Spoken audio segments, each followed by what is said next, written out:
selamat datang di Bataknesia Channel. Kabar mengenai mutasi polisi Aibda Monang Parlindungan Ambarita dan Aibtu Jakaria kini menjadi perhatian publik, di mana keduanya dimutasi oleh Polda Metro Jaya. Polda Metro Jaya mengungkapkan Aibda Monang Parlindungan atau MP Ambarita dan Aibtu Jakaria yang populer dengan nama Jacqueline Choppers dimutasi ke bidang humas Polda Metro Jaya karena kepiawaian mengolah media sosial. Pak Jacqueline ini dimutasi dari Jatanras ke Humas. Kenapa ke Humas? Karena Pak Jacqueline ini salah satu yang punya bakat bagus sekali dalam bermain di media sosial, ungkap Kombes Pol Dr. Andes Yusri Yunus di Jakarta, Selasa 19 Oktober 2021. Kombes Yusri menyebut kepiawaian Aibtu Jakaria dalam mengelola media sosial terbukti dengan akun YouTube Jacqueline Choppers dengan pengikut atau subscriber yang sangat banyak.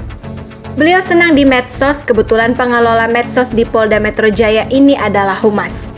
Kami punya namanya Subit Multimedia. Kami butuh orang-orang seperti Pak Jacqueline untuk membantu kami bermain di Humas, ujar Pak Yusri. Pak Yusri juga menyebut Aibda Ambarita punya kelebihan dalam mengelola media sosial, sehingga mutasi ke bidang Humas adalah hal biasa. Pak Ambarita ini juga sama punya kelebihan yang sama, coba lihat followernya, kata Pak Yusri. Mutasi tersebut tertera dalam surat telegram nomor ST-458 garing 10 Romawi garing Cap garing 2021. Surat telegram ditandatangani oleh Karo SDM atas nama Kapolda Metro Jaya.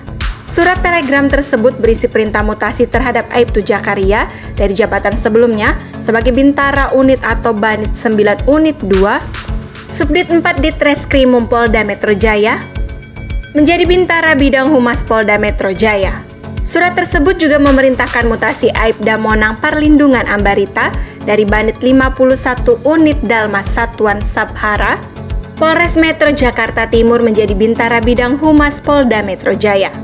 Khusus untuk Aibda MP Ambarita, Pak Yusri menginformasikan bahwa Pak Ambarita selain dimutasi juga diperiksa oleh Bidang Propam Polda Metro Jaya. Pemeriksaan dilaksanakan atas dugaan pelanggaran prosedur saat melakukan penggeledahan telepon seluler atau ponsel seorang pemuda. Pak Ambarita memang betul kita akui itu ada dugaan kesalahan SOP atau prosedur operasional standar, sehingga sekarang ini diperiksa di bidang Propam Polda Metro Jaya, kata Pak Yunus Yusri. Pak Yusri mengungkapkan dugaan pelanggaran yang dilakukan oleh Aibda Ambarita, yakni terkait pelanggaran prosedur penggeledahan. Ada dugaan pelanggaran disiplin yang dilakukan karena ada ketentuan SOP untuk penggeledahan, tambahnya. Pak Yusri juga memastikan Polda Metro Jaya akan menindak dengan tegas apabila memang ditemukan pelanggaran oleh jajarannya.